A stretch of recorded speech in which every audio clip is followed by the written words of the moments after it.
지금 아마 여러분들 가운데 스마트폰 안 쓰신 분이 안 계실 거예요. 거의 100%라고 해도 과언이 아닐 텐데요. 그런데 이 스마트폰이 그렇게 오래된 게 아닙니다. 한 10몇 년 됐죠. 2010년 이전만 해도 이 스마트폰이 우리 주변에 없었습니다. 그때는 다 투지폰을 썼는데 그 투지폰을 쓸 때까지 전 세계적으로 이 핸드폰 시장을 석권했던 두 기업이 있는데 모토로라와 노키아입니다. 모토로라는 핸드폰을 처음으로 이 대중들에게 보급한 그런 회사여서 절대 핸드폰 시장의 강자로 군림을 했는데, 그 다음에 이 노키아라는 회사가 등장을 해서 이 모토로라를 맹추격을 했죠. 모토로라는 세계 최강대국인 미국에 있는 회사지만 이 노키아는 핀란드라는 저 변방에, 그것도 원래는 종이 만드는 제지 회사였습니다. 그곳에서 이 핸드폰 사업을 시작했는데 놀랍게도 짧은 시간 내에 이 모토로라를 따돌리고 전 세계 1등 핸드폰 기업이 돼서 한때는 전 세계 핸드폰 시장의 절반 정도를 차지하는 그런 세계 1등 기업이 됐었습니다. 투지폰 시절입니다. 그런데 1등이 된 지 얼마 안 돼서 한 10여 년쯤 지났을까요? 스마트폰이 나오길 시작합니다. 그러면서 상황이 역전되지요. 그리고 이 노키아는 시장에서 급속히 몰락하기 시작하다가 지금은 노키아라는 핸드폰을 쓰는 사람이 지구촌에 아마 거의 없을 겁니다. 존재 자체도 모르는 사람들이 많은데요. 만약에 이 노키아가 세계 시장의 절반을 차지하는 1등 기업이 아니라 2등이나 3등이었더라면 스마트폰이 등장할 때 그 흐름을 쫓아서 기업을 혁신하는 데 매진하지 않았을까. 그런데 1등이다 보니까 그 자리 지키려다가 몰락을 했습니다. 이 업계의 한 전문가는 노키아의 이런 성공과 몰락을 지켜보면서 노키아는 성공이 실패의 원인이 된 기업이다, 그런 말을 했습니다. 저는 오늘 본문 말씀을 보면서 이 노키아라는 회사가 떠올랐습니다. 성공이 실패의 원인이 된 이 기업처럼 다윗도 그랬기 때문입니다. 오늘 본문 전까지 다윗의 상황은 한마디로 성공 그 자체였습니다. 유다의 왕이 되고 나서 7년여가 지난 다음에 통일 이스라엘, 전 이스라엘의 왕이 되었지요. 그리고 주변 국들과 많은 전쟁을 벌였는데 그때마다 어떻게 되었느냐? 사무엘하 8장 14절을 보십시오. 다윗이 어디로 가든지 여호와께서 이기게 하셨더라. 그의 앞에 거칠 게 없었습니다. 가우는 데마다, 싸우는 곳마다 이겼습니다. 그래서 다윗은 이스라엘 역사상 가장 강성한 나라를 이루는 그러한 위대한 왕이 됐습니다. 그런데 오늘 말씀을 보면 그의 이런 성공이 실패의 원인이 되었구나라는 것을 우리가 발견하게 됩니다. 오늘 본문 사무엘하 12장 앞인 11장을 보면 다윗이 자기 부하인 우리아의 아내 밧세바를 보고 음욕을 품는 그런 모습이 나옵니다. 그리고 자신의 그 욕망을 이루려고 정말 해서는 안 될 파렴치하고 아주 저질스러운 죄를 저지르는데요. 자기 부하 우리아를 일부러 전쟁터 최전선으로 내보내서 그를 죽인 겁니다. 이렇게 말씀드리면 전쟁터에 나가 싸우다 보면 죽을 수도 있는 것 아닙니까? 라고 반문하실 텐데 그렇지가 않습니다.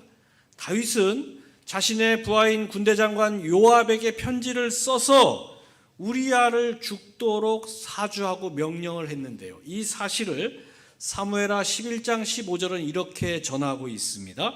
그 편지에 써서 이르기를 너희가 우리아를 맹렬한 싸움에 앞세워 두고 너희는 뒤로 물러가서 그로 맞아 죽게 하라 하였더라. 우리아는 전사한 게 아니라 전사당한 것입니다. 하지만 다윗은 우리아가 죽었으니 이제 과부가 된 밧세바를 아주 편안하게 합법적으로 아내로 차지할 수 있었습니다. 누구도 뭐라고 할 수 없는 완전 범죄에 성공한 겁니다. 그래서 숨어서 눈치 보며 비밀례가 아니라 떳떳하게 합법적으로 밧세바를 아내로 맞아들였고 그 사이에서 아들까지 얻게 됐습니다. 대단한 성공 아닙니까? 그런데 아까 서두에서 제가 왜 다윗의 성공이 실패의 원인이 되었다라고 한 줄 아십니까? 이유가 있습니다. 이 모든 과정을 지켜보면서 사람의 눈으로는 야, 다윗 대단하다, 정말 치밀하다, 정말 그 욕망을 자기 목표한 걸 이루기 위해서 집요하다, 그렇게 볼 수도 있을 텐데 하나님은 다르게 보셨습니다. 어떻게 보셨느냐? 사무엘하 11장 27절 하반절을 보십시오. 다윗이 행한 그 일이 여호와 보시기에 악하였더라. 다윗의 행위를 하나님은 악하게 보셨습니다. 그리고 그에게 나단 선지자를 보내셨는데요. 나단 선지자는 다윗에게 가서 오늘 본문에 나오는 양과 소가 많은 부자와 양 한 마리밖에 없는 가난한 사람의 이야기를 들려주면서 다윗의 죄를 묻게 하셨지요. 오늘 본문에 나오는 이 부자는 양과 소가 많은 사람이었습니다. 그런데 어느 날 손님이 찾아옵니다. 자기의 그 많은 양들 중에 한 마리 잡아서 대접하면 되는데 자기 양 죽이는 게 아까웠습니다. 그래서 어디 없나 둘러보니까 자기 옆에 가난한 한 사람이 살고 있었는데 암양 새끼 한 마리가 전 재산이었고 오늘 본문에 보니까 딸처럼 여겼다. 정말 그 암양을 아주 사랑하고 아꼈나 봅니다.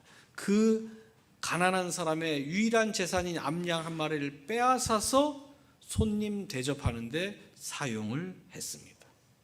기가 막힌 일이죠. 이 이야기를 들은 다윗이 흥분하고 화가 나서 이렇게 말합니다. 오늘 본문 5절 하반절을 보십시오.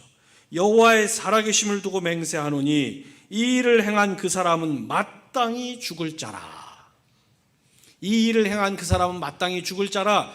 굉장히 이 문어체적인 표현입니다. 말씀드린 것처럼 다윗이 흥분하고 굉장히 화가 나 있습니다. 오늘 본문에 노했다라고 표현하고 있는데요. 그런 상황에서 여러분 이런 이야기 듣고 그 사람은 마땅히 죽을 자다, 그렇게 여러분 이야기하시겠습니까? 아마 우리가 그 자리에서 직접 들었다면 이것보다 훨씬 생생하게 정말 분노에 차서 그런 놈은 당장 잡아 죽여야 된다, 이거 곱하기 한 10쯤 되는 심한 말, 아마 욕설까지 섞어서 흥분해서 그렇게 말했을 거예요. 그 말을 듣고 있던 나단 선지자가 다윗의 말을 듣고 오늘 본문 7절에서 이렇게 대답을 합니다. 나단이 다윗에게 이르되 당신이 그 사람이라. 여러분, 나단 선지자의 이 부자와 가난한 사람 이야기를 듣고서 흥분해가지고 지금 막 화를 내고 있는 이 다윗을 보면 예수님께서 하신 이 말씀이 바로 떠오릅니다. 마태복음 7장 3절의 말씀인데요.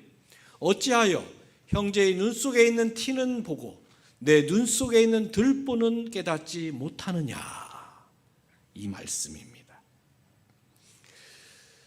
사랑하는 성도 여러분, 올해도 이제 한 20일 정도 남았습니다. 한 해가 저물어 가는데 지나온 시간들을 한번 되돌아 보십시오. 올 한 해 우리가 살아오면서 남의 눈에 티는 참 많이 발견하고 지적을 했는데 정작 내 눈 속의 들보는 여러분 얼마나 발견해 보셨습니까? 다윗이 나단 선지자의 이 부자와 가난한 사람 이야기를 듣고 막 흥분하고 화를 내고 있었는데 사실은 그게 자기 이야기 아니었지 않습니까? 즉 그게 내 모습이고 내 이야기인데 그거 모른 채 다윗처럼 흥분하고 화를 내고 비난했던 적은 없으셨습니까? 사람이요, 아무리 눈이 좋아도 자기 자신은 결코 볼 수가 없습니다. 주일마다 이 예배를 드리면 이 예배 영상을 이제 교회 홈페이지에 올려놔요. 그럼 저도 그 홈페이지에 들어가서 영상이 잘 올라왔나 이제 확인을 합니다. 그런데 한 번은 그 영상을 이렇게 보다가 깜짝 놀란 적이 있어요. 제가 설교를 하는데 보통은 그 영상에서 장면은 이 가슴 이상 이 상반신만 주로 촬영을 하지 않습니까? 그런데 이 넥타이가 옆으로 확 돌아간 채 설교를 하고 있는 거예요. 예. 설교한 한 30분 가까운 시간 동안 그걸 몰랐던 겁니다. 글쎄요, 그때 센스 있는 성도들 중에 한 분이 이렇게 좀 눈짓이라도 해줬으면 알아챘을런지 모르겠는데요. 넥타이가 돌아갔는지 반듯한지 알 수가 있습니까? 그냥 그 상태로 설교를 마쳤고 나중에 영상을 보니까 그런 모습이었던 것이죠. 여러분, 그래서 사람에게 거울이 얼마나 필요한지 모릅니다. 오늘 이 예배 오시면서 다른 건 안 하셨어도 여러분 아마 집에서 거울은 한번 보고 다 출발하셨을 거예요. 그런데 우리 신앙생활도 똑같습니다. 한 해를 마무리하기 전에 한 해 동안 내가 달려온 길 거울 보듯이 다시 한번 돌아보셔야 합니다. 왜 돌아보아야 합니까? 남의 눈에 튀는 저절로 잘 보이지만 내 눈 속의 들보는 결코 저절로 보이는 게 아니기 때문입니다. 히브리서를 보면 내 눈 속의 들보를 다르게 표현하고 있는데요. 히브리서 11장 15절은 이렇게 말씀합니다. 너희는 하나님의 은혜에 이르지 못하는 자가 없도록 하고 또 쓴뿌리가 나서 괴롭게 하여 많은 사람이 이로 말미암아 더럽게 되지 않게 하며 너희는 하나님의 은혜에 이르지 못하는 자가 없도록 하라고 하셨습니다. 이 말씀은 하나님의 은혜에 이르지 못하는 자가 있다는 것이죠. 어떤 사람이 하나님의 은혜에 이르지 못합니까? 이 말씀 하반절에 나오듯이 쓴뿌리가 나와서 다른 사람을 괴롭게 하는 사람입니다. 구약에서도 이 쓴뿌리에 대한 말씀이 나오는데요. 신명기 29장을 보면 독초와 쑥의 뿌리가 너희 중에 생기지 않게 하라 말씀하고 있습니다. 왜 이렇게 말씀합니까? 독초와 쑥의 뿌리, 이것은 곧 쓴뿌리를 의미합니다. 그 쓴뿌리를 그대로 두면 독이 있는 쓴 열매를 맺게 되기 때문입니다. 여러분, 뿌리와 열매는 서로 연결되어 있습니다. 뿌리와 열매가 서로 다른 그런 존재가 아니에요. 그래서 쓴 뿌리에서는 독이 있는 쓴 열매를 맺는 게 자연스러운 일이고 당연한 일입니다. 그래서 예수님이 마태복음 7장 16절에서 이렇게 반문을 하시죠. 그들의 열매로 그들을 알지니 가시나무에서 포도를 또는 엉겅퀴에서 무화과를 따겠느냐. 가시나무에서는 포도를 결코 얻을 수 없습니다. 엉겅퀴에서는 무화과 같은 열매를 맺을 수가 결코 없다는 것이죠. 이렇게 반문하신 예수님은 그래서 마태복음 7장 18절에서 이렇게 결론을 맺으십니다. 좋은 나무가 나쁜 열매를 맺을 수 없고 못된 나무가 아름다운 열매를 맺을 수 없느니라. 여러분, 예수님의 이 가르침은 간단해 보이지만 너무나 분명한 진리를 말씀합니다. 좋은 열매를 맺으려면 좋은 나무가 되어야 한다는 것입니다. 그래서 먼저 좋은 나무가 되는 게 중요합니다. 좋은 나무가 돼야 좋은 열매가 열려지기 때문입니다. 그런 점에서 올해 이 마지막 달을 보내고 있는 우리 성도 여러분들에게 제가 묻고 싶습니다. 여러분은 올 한 해 여러분의 가정과 일터와 교회와 이 세상에서 어떤 나무로 사셨습니까? 좋은 나무셨습니까? 아니면 그 반대셨습니까? 여러분, 누구나 좋은 열매, 풍성한 열매를 맺고 싶어 하지요? 그런데 모두가 좋은 열매, 풍성한 열매를 맺는 것은 결코 아닙니다. 왜 그렇습니까? 전제 조건이 있기 때문입니다. 좋은 나무가 돼야 좋은 열매를 맺을 수 있습니다. 그리고 좋은 나무가 되려면 좋은 뿌리를 가지고 있어야 합니다. 그래서 내 안에 쓴뿌리가 있다면 반드시 제거해야 합니다. 쓴뿌리를 내 안에 둔 채 내 삶에서, 내 믿음 생활에서 좋은 열매를 거두길 바란다면 그건 가장 기본적인 과학적 상식이 결여된 그런 모습인 거예요. 말씀드렸죠? 쓴 뿌리에서는 쓴 열매가, 좋은 뿌리에서는 좋은 열매가 열린다고 예수님이 분명 말씀하셨지 않습니까? 가시나무에서 포도 열릴 수 없고 엉겅퀴에서 무화과 열매 거둘 수 없다. 예수님 말씀하셨습니다. 그래서 우리가 올 한 해를 돌아보면서 내가 좋은 열매를 맺었는가, 그리고 좋은 나무였는가, 나는 좋은 뿌리를 가지고 있는가 돌아보시고, 만약 내 안에 쓴 뿌리가 있다면 어쩔 수 없지, 그럴 수도 있지, 그렇게 생각하시면 안 됩니다. 그대로 두시면 내년에도 여러분은 쓴 열매, 독이 들어있는 열매를 맺을 수밖에 없기 때문입니다. 여러분, 올 한 해 지내오시면서 내가 옳다고 생각하고 내가 맞다고 생각할 때가 있으셨을 겁니다. 그리고 그러면 그럴수록 남의 눈에 티는 더 잘 보이게 돼 있습니다. 그래서 눈에 보이는 그 티를 제거하려고 고쳐주려고 애를 쓰다가, 그게 내 자녀일 수도 있고 내 배우자일 수도 있고 내 이웃일 수도 있고 교회에서 같이 신앙생활하는 아무개일 수도 있고 일터에서 만나는 또 다른 사람일 수도 있고 더 나아가서는 이 사회일 수도 있고, 그 티를 제거하고 고쳐주려고 나름대로 애를 쓰다가 혹시 내 안에 쓴 뿌리가 나도 모르게 자라나고 있지는 않았는지 돌아보십시오. 그걸 어떻게 할 수 있습니까? 히브리서 11장 15절은 쓴 뿌리가 나오면 다른 사람을 괴롭게 하고 힘들게 한다라고 말씀합니다. 내 쓴 뿌리로 인해 내 주변 사람이 혹 힘들었거나 또 괴로움을 당하지는 않았는지 돌아보십시오. 바라기는 이제 얼마 남지 않은 이 올해가 가기 전에 여러분 안에 자라난 쓴뿌리가 있다면 반드시 제거하시기 바랍니다. 그래야 내 눈 속에 들보를 비로소 볼 수 있기 때문입니다. 여러분, 다윗은 서두에서 말씀드린 것처럼 성공이 실패의 원인이 된 사람이었습니다.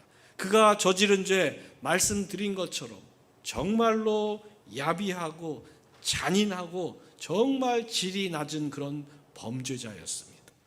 그런데 다윗은 여전히 이스라엘 역사 가운데 가장 위대한 왕으로 인정받고 있습니다. 왜 그렇습니까? 오늘 본문 7절에서 나단 선지자가 당신이 그 사람이라 다윗의 죄를 지적했을 때 다윗이 어떻게 했습니까? 오늘 본문 아래 13절 상반절을 보십시오. 다윗이 나단에게 이르되 내가 여호와께 죄를 범하였노라 하매. 다윗은 자기 죄를 인정하고 회개했습니다. 여러분, 사람이 나이가 들수록 잘 안 되는 게 여러 가지 있는데요, 그 중에 하나가 자기 잘못, 자기 죄를 인정하는 것입니다. 한번 생각해 보십시오. 여러분이 젊은 시절이나 여러분이 어렸을 때와 지금 비교해 볼 때, 나는 내가 어렸을 때나 내가 젊을 때보다 나는 내 잘못을, 내 실수를, 내 죄를 훨씬 더 잘 인정하고 있습니다. 그런 분 계세요? 아마 없으실 거예요. 저 스스로도 돌아보면 그래도 젊은 시절에는 잘못한 거 깨닫고 바로 사과할 줄 알고 하나님 앞에도 잘못한 것 바로바로 회개할 줄 알았는데, 나이가 들어갈수록 어쩔 수 없지, 거긴 다 이유가 있지, 하나님도 이해하실 거야, 점점 나를 합리화하거나 변명하는 데 더 익숙한 그런 모습을 보게 됩니다. 그래서 오늘 다윗이 나단에게 이르되 내가 여호와께 죄를 범하였노라, 당신이 그 사람이라 이야기를 듣고 바로 이렇게 말하는 다윗, 이게 여러분 누구나 할 수 있는 일 같지만 결코 그렇지 않습니다. 자기 죄를 인정하고 그 다음에 다윗이 또 무엇을 합니까? 회개했습니다. 하나님 앞에 엎드려 눈물로 회개를 하는데 자신의 침상이 다 젖을 정도로 그가 회개했다고 성경은 전합니다. 그 회개의 모습을 기록한 시편 51편을 보면 다윗이 이렇게 회개하지요. 물은 나는 내 죄가를 나오니 내 죄가 항상 내 앞에 있나이다. 나를 주 앞에서 쫓아내지 마시며 주의 성령을 내게서 거두지 마옵소서. 하나님이여, 나의 구원의 하나님이여, 피 흘린 죄에서 나를 건지소서. 여러분, 다윗이 이스라엘의 가장 위대한 왕으로 인정받은 것은 전쟁에 나가서 수많은 승리를 거두었기 때문이 아닙니다. 또 이스라엘을 가장 부강한 나라로 만들었기 때문도 아닙니다. 그렇다고 도덕적으로 흠이 없고 완벽했기 때문도 아닙니다. 다윗이 위대한 왕으로 인정받을 수 있었던 것은 그가 회개의 자리로 나아가서 자신의 쓴 뿌리를 제거할 줄 알았기 때문입니다. 사랑하는 성도 여러분, 좋은 열매 맺기를 원하십니까? 그렇다면 먼저 좋은 나무가 되시길 바랍니다.